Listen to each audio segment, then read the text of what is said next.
बुराइयां हो रही है इस समय, उसका सजा आगे चल करके मिलने वाला है। इसी को गुरु महाराज कह रहे हैं कि कुदरत है नाराज खरी, आगे तबाही बड़ी कुदरत है नाराज खरी, आगे तबाही बड़ी।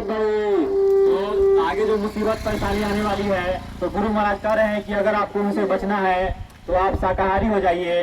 इसी बात को बता रहे हैं कि कुदरती मार से बचना है, शाकाहारी रहना है, कुदरती मार से बचना है, शाकाहारी रहना है। तन मन को करता कौन खराब, अंडा मछली मांस शराब, तन मन को करता कौन खराब, अंडा मछली मांस शराब। अब क्या खाने से होगी भलाई, साग सब्जी दूध मलाई, अब क्या खाने से होगी भलाई, साग सब्जी दूध मलाई। तरह तरह के बीमारी पाल रहे हैं मांसाहारी, तरह तरह के बीमारी पाल रहे हैं मांसाहारी। दया करो भगवान मिलेंगे, रहम करो रहमान मिलेंगे, दया करो भगवान मिलेंगे, रहम करो रहमान मिलेंगे।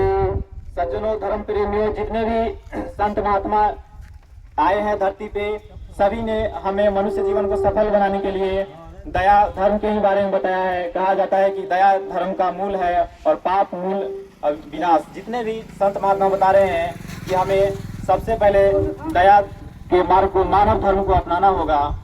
इसी बात को कबीर साहब जी कह रहे हैं कि तिल भर मच्छी खाई के कोटि गौ दे दान, काशी करवट ले मरे निश्चय नरक निदान।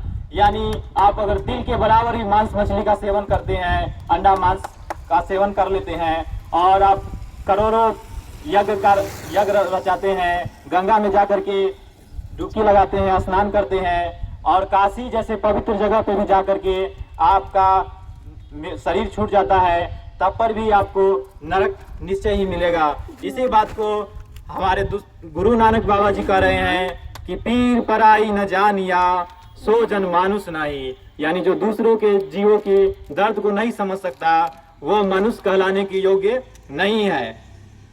इसी बात को गोस्वामी दास जी महाराज कह रहे हैं, एक पाप और पुण्य का छोटा सा बता रहे हैं कि किसको पाप कहा जाता है, किसको पुण्य कहा जाता है।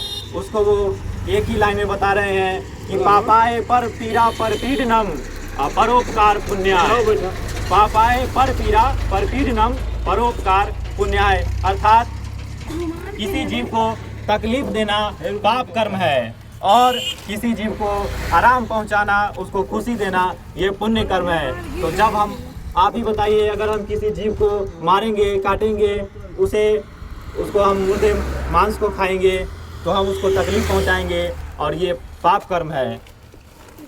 इसी बात को इस्लाम धर्म में कहा जाता है कि ए बासी दरिंदे, पाप के पुतले, तू बड़ा से बड़ा गुनाह कर डाल, इबादत गाहों में जाकर के तू आग लगा दे, नेक पवित्र धर्म ग्रंथों को ले जाकर के तू दरिया में डाल दे, वो रहम का समंदर तेरी इस खता को माफ करने को तैयार है। लेकिन अगर तूने किसी जीव को मारा, उस रूह को तूने तड़पाया, उसको काटा या उसके मुर्दे जिस्म को अपने जिस्मानी मस्जिद के अंदर अगर तूने डाला, तो वो रहम का समंदर कतई ये खता माफ नहीं करेगा और तुम्हारी रूह को ले जा करके दोजख की आग में जलने के लिए न जाने कितनों युगों के लिए छोड़ देगा।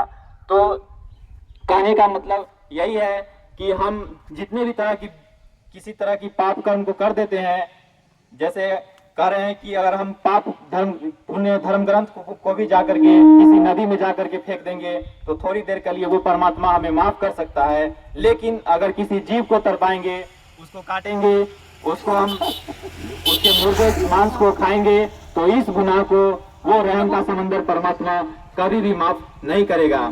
तो इसलिए हमारी आप सभी लोगों से यह प्रार्थना है, बाबा जय गुरुदेव जी महाराज की प्रार्थना है कि आप सब शाकाहारी हो जाइए।